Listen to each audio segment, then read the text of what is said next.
Hey Bob, good morning. I'm so excited to host you today on my show. It's been really a pleasure to having you, the go-giver guy. So Bob, say hello to our listeners. How are you? Good. Hello, Eitan. Thank you so much for having me with you, and hello, everybody. Yes. So Bob, I've been following your work for quite a while, and obviously you've been doing this for many, many years. And for the listeners who probably don't know you, tell us more about yourself and your background. Well, my background was in broadcasting, first in radio and then television.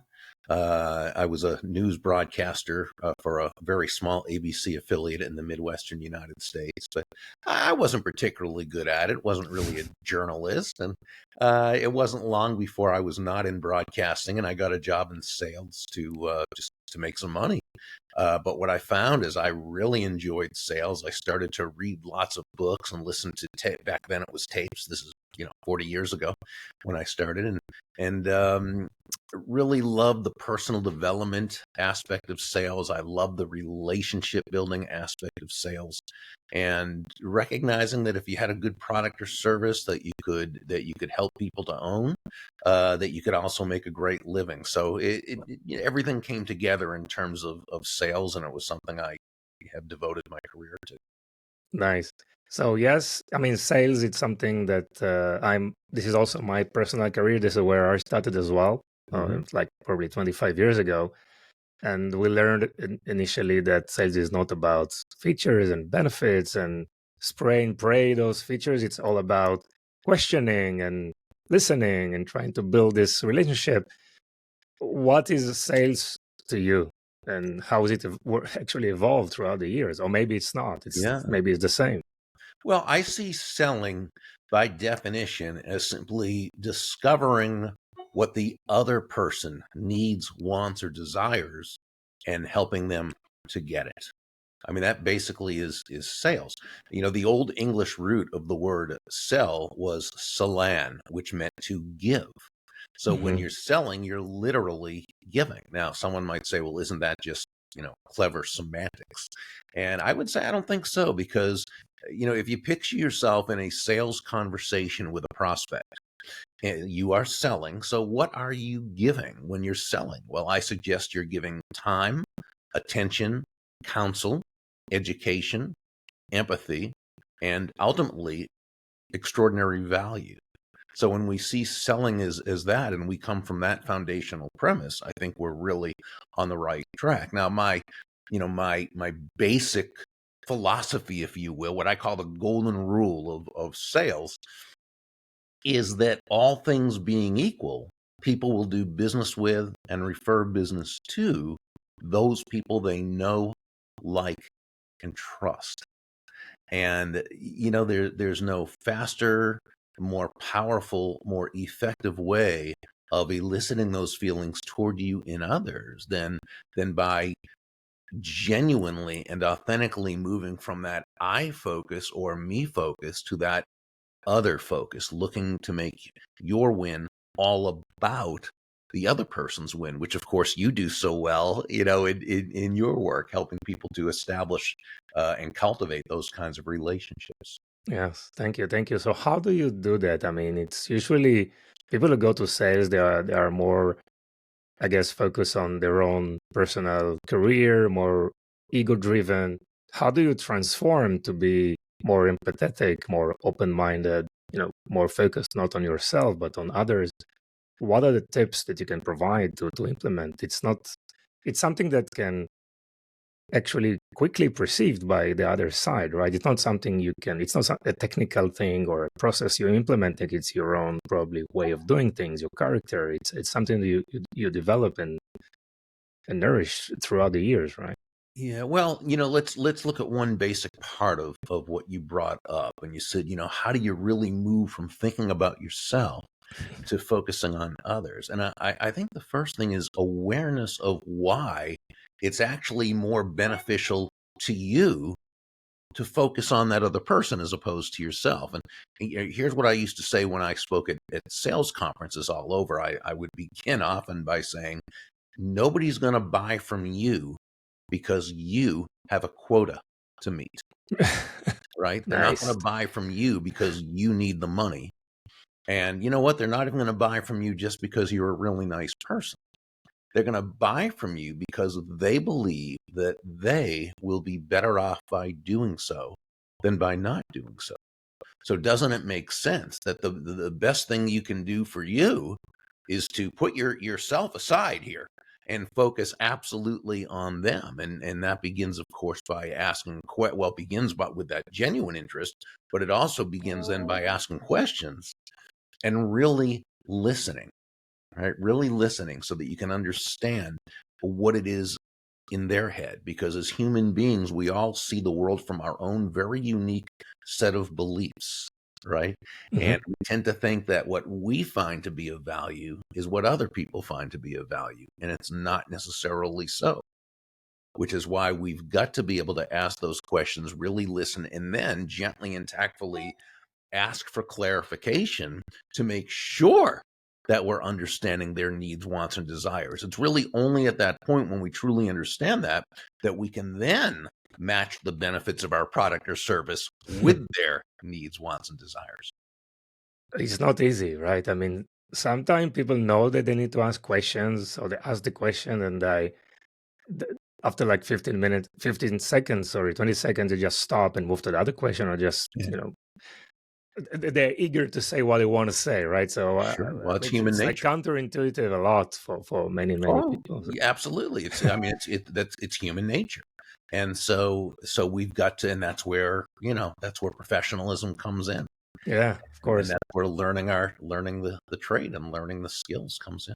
So when did you actually realize that this is like so fundamental for the art of selling or for the art of marketing, that listening, giving concept?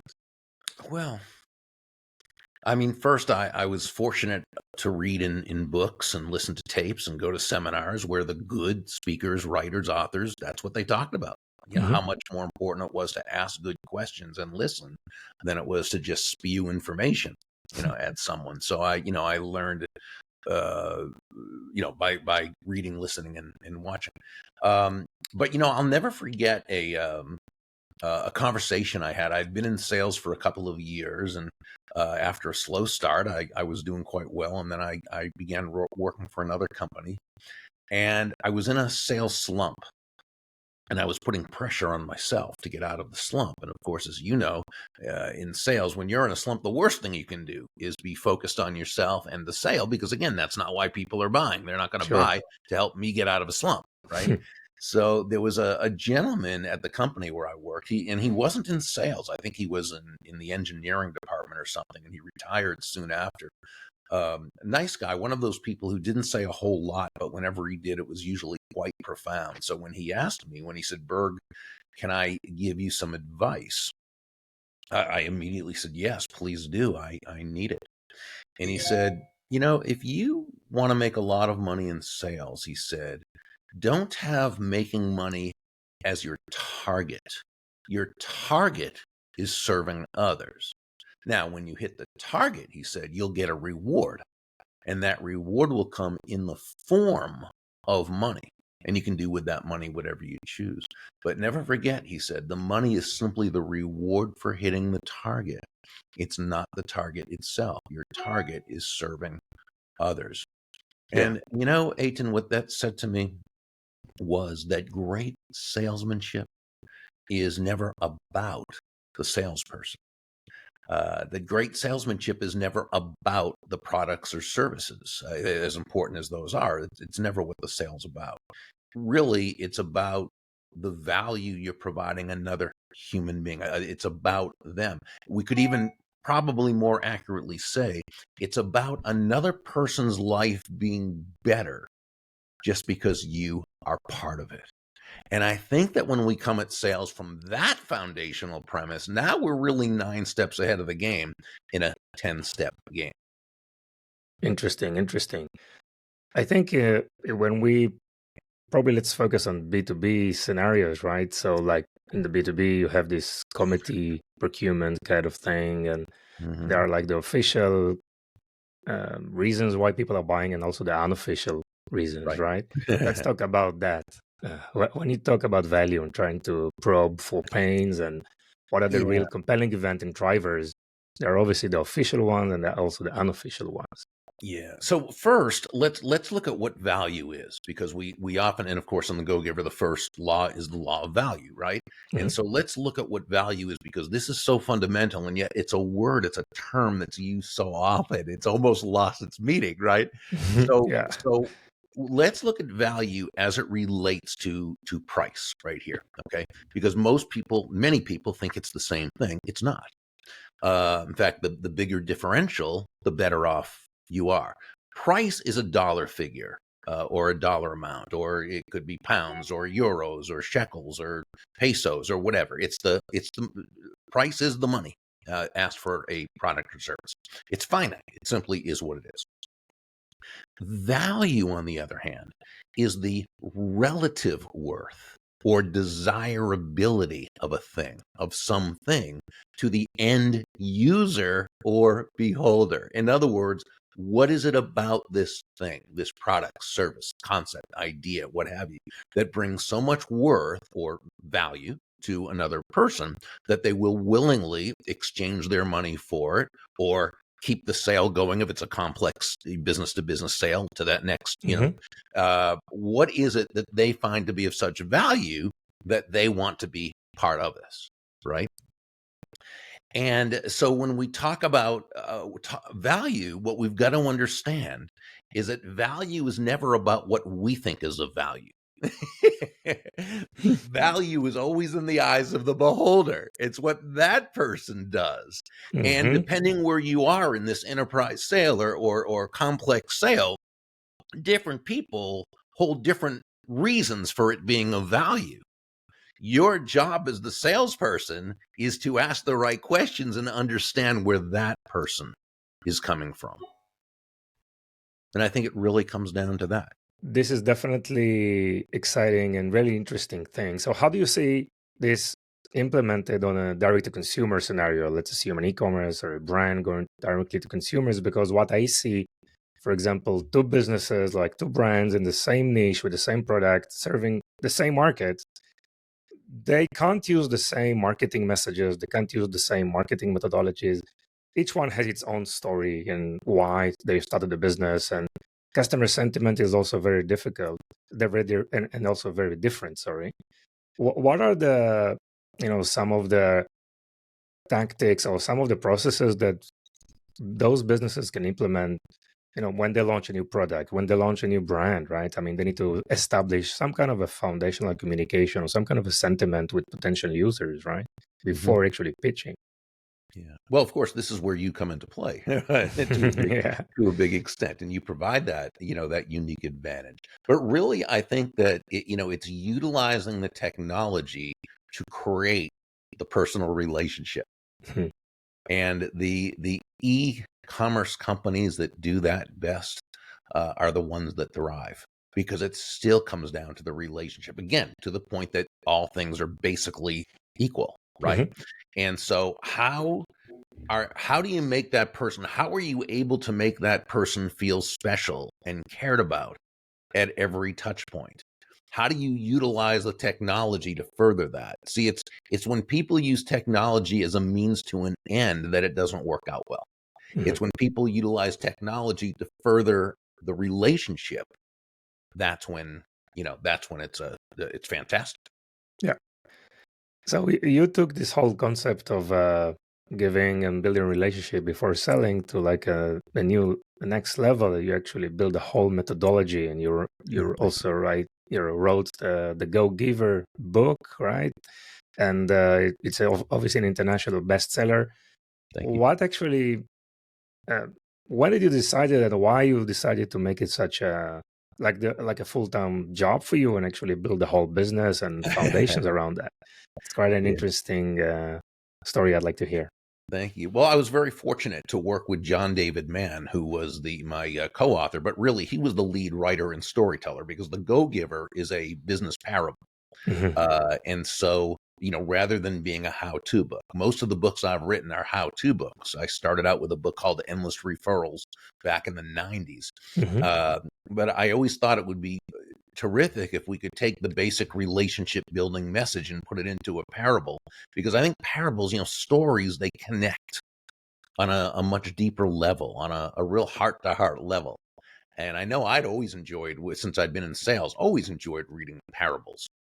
And but I'm not a parable writer. I'm a how-to writer. So Hmm. I met John because he was the editor-in-chief of a magazine I was writing for in the early 2000s. Yeah, 2000s. And I brought this idea to him, and he liked the idea basically, and so we took some of the aspects, the elements of endless referrals. But what we really did is we put it together with what we call the 5 laws of stratospheric success, and it was basically this: what is it that successful people, sustainably successful people, do and have always done since, I guess, as long as there have been market economies? Okay, what are those commonalities what are those things they did, not always knowingly? Some of them just did it very naturally, Hmm. others. And we looked at those, and we said, can we put those together in a story?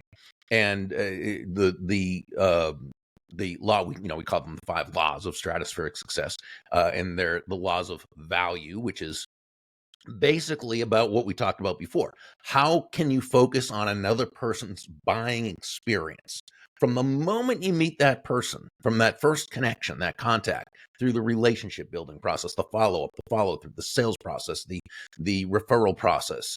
How can you make every touch point spectacular? And you can't always, but you can do your best to do so. Okay. Hmm. The law of compensation, which says your income is determined by how many people you serve and how well you serve them. And that's where utilizing technology and utilizing, how you're able to help people to reach a lot of people really comes into play. Law 3 is the law of influence, which says your influence is determined by how abundantly you place other people's interests first, not in a Wow. self-sacrificial way or a martyrish way, but in a way that builds everyone in the process. Again, going back Nice. to understanding the Hmm. reason they're buying is because they believe it will be in their best interest. Law number 4, the law of authenticity, which says the most valuable gift you have to offer is yourself, says, to the degree that you come at it from your true, authentic core, or what we say, acting congruently with your values, okay, that's the degree that you're going to really be able to build that trust and sustain that trust. And then the 5th one is the law of receptivity. This says the key to effective giving is to stay open to receiving, meaning that, yeah, you breathe out, you also have to breathe in. It's not one or the other. It's both. And giving and receiving are not opposite concepts. They're simply 2 sides of the very same coin. They work in tandem. But what we realize is that, of course, the giving comes first. The giving of value comes first. That's got to be your focus. This is why John and I say that money is simply an echo of value. So, to the degree you focus on the value you're providing to people, individuals, lots of people, placing their interests first, coming at it authentically, then allowing yourself to receive. And that's what successful people do. Nice, nice, interesting.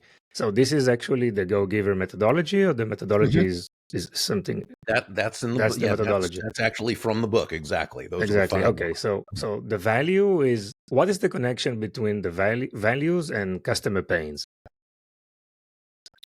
Oh, the customer. So what a potential customer is going to value is that which is going to help them attain their goals, Yeah. right? So I And can. part Yeah. Go ahead. Sorry. Go ahead. Go ahead. No, I was just going to say part of that can be, positive, where you help them leverage a strength they already have, but some of it is helping them solve a problem. Hmm. And it's a problem they may know they have, or it's a problem they may not know they have. Yeah. So if I ask any business owner to create like 50 top 50 customer pains in this specific category that the company operates, right? I think anyone can do that with some concentration, maybe 30 minutes, 60 minutes, we can do that, right? And then how do we take all these list. Now, customer probably they have a budget problem. It's usually around budget, time, operational profits, cost efficiencies. Usually, it's budget issues, time issue, operational issues. So, how do we learn to attach a value into it? I mean, is it through questioning? Because in a D2C scenario, for example, you cannot talk to each one of the people, right? So probably you can do surveys. You can. How do you know what's the right value that needs to be discussed and mentioned? How do you know exactly, to probe for these issues? So, whether you're talking business to business, B2B, or business to consumer, Hmm. B2C, it's really always P2P, person to person. Hmm. I mean, H to H, human There to are human. people out there, right? Okay. Yeah. Yeah. And different people hold different things to be of value. Different people see different things as problems. Different people see different things as opportunities. And it's your job. And that's why it's called sales. I mean, that's why it's sales, because it's our job to discover that and to help them see it. One of my great friends and colleagues, Jeff West, says, when you ask the right questions, eventually your prospect is going to tell themselves what they need to hear. Understand, it's not Hmm. us telling them what they need to hear. That's fine, and that's how it usually is. But how much more powerful is it Much more when powerful. when they tell themselves what Yes. they need to hear? Yes.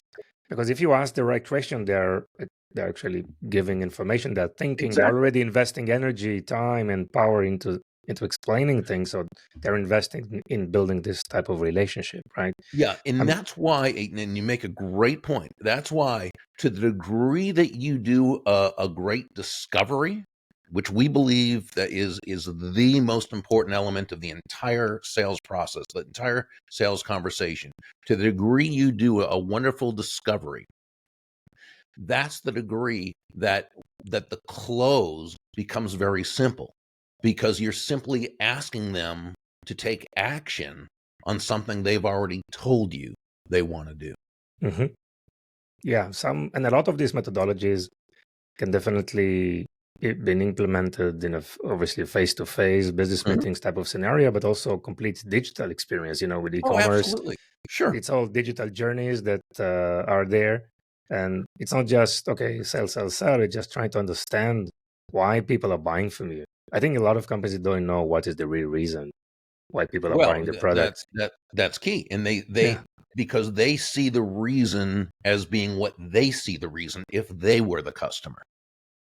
One of my great friends and colleagues, Richard Wildman, who just has some wonderful books out there. His newest one is 100 Proven Ways to Acquire and Keep Clients for Life. One of the things he says is, get together, over a meal if you can in person, but it can be online if it's obviously too far away or whatever, with your best customers, your most loyal customers, the ones that continually buy from you and refer you to others, Hmm. and simply ask them, what is it about our company that causes you to be such a wonderful, fantastic, loyal customer? What is the value we provide? Hmm. And a lot of times they're going to tell you things that you hadn't even thought of, right? Because Yeah. again, we all come at it from our own unique belief system, right? And so what happens is they're now telling you things that you hadn't thought of. So now you know that when you're having sales conversations with other potential customers and clients, that might be a reason for them to buy that you would never have thought of before. Yeah. I mean, marketeers are trying and experimenting so much with so many different channels and different messaging statements and journeys and UI UX experiences. And I mean, it's an ongoing experimentation, right? I mean, Mhm. that's Sure. and when you get to the mode of things, why people are really buying from you, you just streamline everything, and it gives you the way to quickly implement the right processes in place that touches that specific point, Exactly. and it's really really informative. So I know you also run the Go Giver Success Alliance. So tell us about the alliance and how it can help businesses. Yeah, well, we have it's an online group, an online membership, and Hmm. we're shifting over now to making a lot of our uh, online courses available as part of that membership, where Hmm. they register for a year and they have total access to everything. Plus, I come on every 3 months and we do a Q&A. So it's a lot of fun. And along with my associates, Jeff West and Kim Angeli, we now do every 3 months. So quarterly, we do a live event that we call SalesWise Live, that we do at a beautiful luxury hotel in West Palm Beach. So, Hmm. we're having a lot of fun with it. And I mean, that's right. At 66 years old, at this point, I just want to have fun with what Yeah. I'm doing. So it's one of those Yeah. nice things about age. Hmm. Yeah. Should try to do it in an early stage as well. It's not so easy. Oh, well, that's right. But there's a lot more that you'll do, when you're younger that you might not do when you get older, like me. Hmm. Hmm. And so, at this point, it's just that, so I'm not on the road speaking anymore. I don't get on airplanes anymore. I haven't Hmm. for 2 years now. So while I do some keynotes that are online, virtual keynotes and Yeah. so forth, unless the event is in Florida, I don't even go anymore. So it's Yeah. I mean, you can be everywhere from your laptop, right? Nice.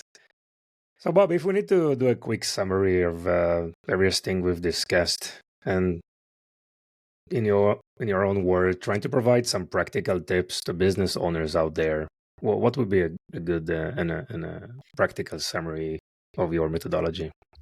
I think it all comes down to this, that shifting your focus.